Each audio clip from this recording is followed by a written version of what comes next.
আপনারা কারা কারা ঈদের শপিং শুরু করে দিয়েছেন বলেন তো? আজকে ভিডিওতে আমরা সারাদিন কি করলাম, সেই সাথে আমার ছোট্ট মেয়েটা ঈদ উপলক্ষে কি উপহার পেল, তার সব কিছুই আজকের ভিডিওতে আপনাদের সাথে শেয়ার করব। আশা করব ভিডিওটি আপনাদের কাছে ভালো লাগবে। ভালো লাগলে অবশ্যই লাইক, কমেন্ট এবং শেয়ার করে দিবেন। আসসালামু আলাইকুম, কেমন আছেন সবাই? আলহামদুলিল্লাহ আমি ভালো আছি। আপনারা সবাই কেমন আছেন অবশ্যই কমেন্ট করে জানিয়ে যাবেন। আর আপনাদের সবার রমজান মাস কেমন কাটছে সেটাও কমেন্ট করে জানিয়ে যাবেন। আমার তো আলহামদুলিল্লাহ ভালোই কাটছে। দেখতে দেখতেই কিন্তু 11টি রোজা চলে গেল। আমি মনে করি সবাই কিন্তু টুকটাক ঈদ উপলক্ষে কিছু কেনাকাটা শুরু করে দিয়েছেন। আমরা এখনও সেরকম কিছু কেনাকাটা শুরু করিনি, কিন্তু আজকে আমার এই ছোট্ট মেয়েটা তার নানুমণির কাছে অনেকগুলো ড্রেস গিফট পেয়েছে। এই যে এখানে যে ড্রেসটা দেখতে পাচ্ছেন, এটা হচ্ছে আমার ছোট বোন আমার মেয়েকে কিনে দিয়েছে। সে হচ্ছে তার টিফিনের টাকা জমিয়ে জমিয়ে এই ড্রেসটা কিনেছে। টিফিনের টাকা জমিয়ে জমিয়ে দেওয়ার কারণ হচ্ছে সে চেয়েছিল নিজে কিছু দিতে। আর এখানে হচ্ছে এই তো তার নানু তাকে অনেকগুলো ড্রেস এনে দিয়েছে। এগুলো সবই হচ্ছে ঈদ উপলক্ষে এনে দিয়েছে।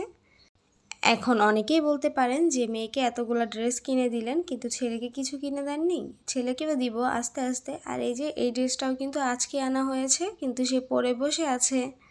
আমার আম্মু হচ্ছে তাকে ড্রেসগুলো এনে এই ড্রেসটা আগে পরিয়ে দিয়েছে, কেননা সবগুলো ড্রেসের মধ্যে এই ড্রেসটাই হচ্ছে অনেক ছোট, তার এখন পারফেক্ট ফিটিং হয়।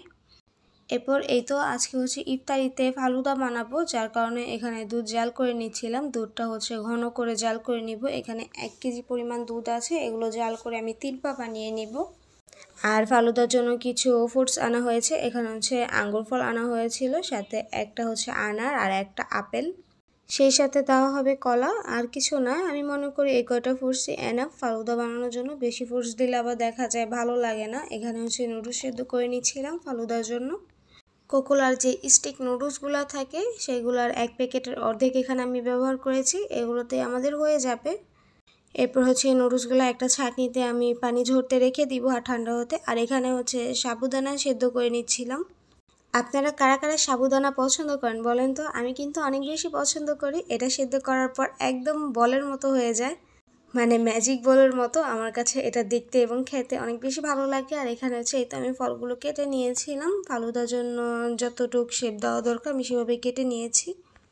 এরপর হচ্ছে আম্মু দুপুরে রান্না করে নিবে, আর আমি হচ্ছে ফালুদাটা একদম বিকালে বানাবো, তারপর হচ্ছে ফ্রিজে রেখে দিব। এখানে আজকে গরুর মাংস রান্না করা হয়েছিল। এখানে হচ্ছে গরুর মাংস ঝাল ঝাল করে কষানো হচ্ছিল। আর আজকে গরুর মাংসটা হচ্ছে আলু দিয়ে রান্না করা হবে। আমার বাসায় আমার ছেলে তারপর আমার ছোটো বোন দুজনেই আলু অনেক বেশি পছন্দ করে। আমার ছেলে তো আলু ছাড়া একদম ভাত খেতেই পারে না। তো তার কারণে এখানে হচ্ছে অল্প কিছুটা পরিমাণ আলু দেওয়া হবে আর একদম শুকনো শুকনো ঝোল রাখা হবে। এরপরে তো বিকালের দিকে এখানে আমি ফালুদাটা রেডি করে নিচ্ছিলাম। প্রথমে হচ্ছে একটা বড় বোলের মধ্যে আমি দুধটা ঢেলে নিলাম। এরপর দুধ ঢালার পর এখানে হচ্ছে আমি চিনি অ্যাড করে দিব। এই তো চিনি অ্যাড করা হয়ে গেছে, অল্প কিছুটা পরিমাণে অ্যাড করেছি, কেননা আমার আম্মু যেহেতু ডায়াবেটিস আছে সে বেশি মিষ্টি দিলে খেতে পারবে না। দেখা যায় আমাদের যদি মিষ্টি কম হয়ে যায় তাহলে আমরা পরে অ্যাড করে খেতে পারবো, তাই মিষ্টি এখানে অল্প পরিমাণেই দিলাম। এরপরেই তো দুধের মধ্যে আমি সেই সেদ্ধ করা নুডলস আর সাবুদানা দিয়ে দিচ্ছিলাম। আর সাবুদানাটা দেখেন সেদ্ধ করার পর কতটা সুন্দর লাগছে দেখতে। তারপর হচ্ছে সাবুদানা আর নুডলস দেওয়া হয়ে গেলে এগুলো হচ্ছে আমি একটা চামচের সাহায্যে খুব ভালোভাবে মিশিয়ে নিব। মেশানো হয়ে গেলে হচ্ছে এখানে আমি একে একে সবগুলো ফল অ্যাড করে দিব। প্রথমে হচ্ছে আপেল দিয়ে দিলাম, এরপর হচ্ছে আঙ্গুর ফল আর কেটে রাখা ডালিম সব কিছুই অ্যাড করে দিব এখানে। আর কলাটা হচ্ছে আমি একদম লাস্টে অ্যাড করেছিলাম, কেননা কলা দেওয়ার পর দেখা যায় কলাটা কালচে হয়ে যায়, দেখতে আর ভালো লাগে না। এই জন্য হচ্ছে ইনস্ট্যান্ট কেটে ব্যবহার করা হয়েছিল। আর এখানে হচ্ছে আমার দুধের পরিমাণ কিছুটা কম হয়েছিল, পরবর্তীতে আমি আবার দুধ অ্যাড করেছিলাম, সেটা হচ্ছে ভিডিওতে আর নেওয়া হয়নি। আর ফালুদার পাশাপাশি আম্মু হচ্ছে এখানে আছে চিকেন পাকোড়া বানাবে। এখানে হচ্ছে বেসনের সাথে কিছুটা পরিমাণ ময়দা, তারপর কর্নফ্লাওয়ার, তারপর কিছুটা মশলা দিয়ে এখানে মাংস মাখিয়ে নিচ্ছিল। এখানে হচ্ছে অনেকগুলো মশলাই অ্যাড করা হয়েছে, যার কারণে এটা থেকে খুব সুন্দর একটা স্মেল আসছিল। আর এরপর এটা একটা ডিম দিয়ে ভালোভাবে মাখিয়ে নিচ্ছিল। চিকেনের টুকরাগুলো একদম ছোট ছোট করে কেটেছিল, এগুলো হচ্ছে পাকোড়া বানায় এভাবে। আর এই তো আজকে ইফতারিতে ফ্রোজেন রোল ভেজেছিলাম, সেই সাথে ফ্রোজেন কাটলেট। আর একটু আগে যে দেখতে পারলেন পাকোড়া হচ্ছে ম্যারিনেট করা হচ্ছে, সেটা ভাজা হয়েছিল, সেটার আর ভিডিও নিতে পারিনি। দেখা যায় ইফতারির আগে অনেক বেশি তাড়াহুড়া লেগে যায় আর তেমন কোনো ভিডিও নেওয়া হয় না।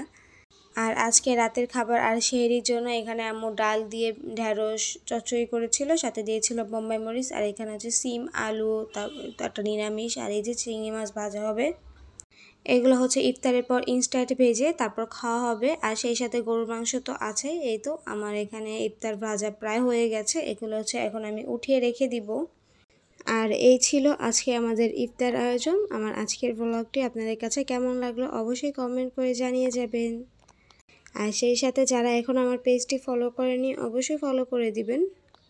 আর যারা ইউটিউব থেকে আমার ভিডিওটি দেখছেন তারা অবশ্যই আমার ইউটিউব চ্যানেলটি সাবস্ক্রাইব করে দিবেন। আর যারা ইতিমধ্যে এই কাজগুলো করেছেন তাদেরকে অসংখ্য ধন্যবাদ।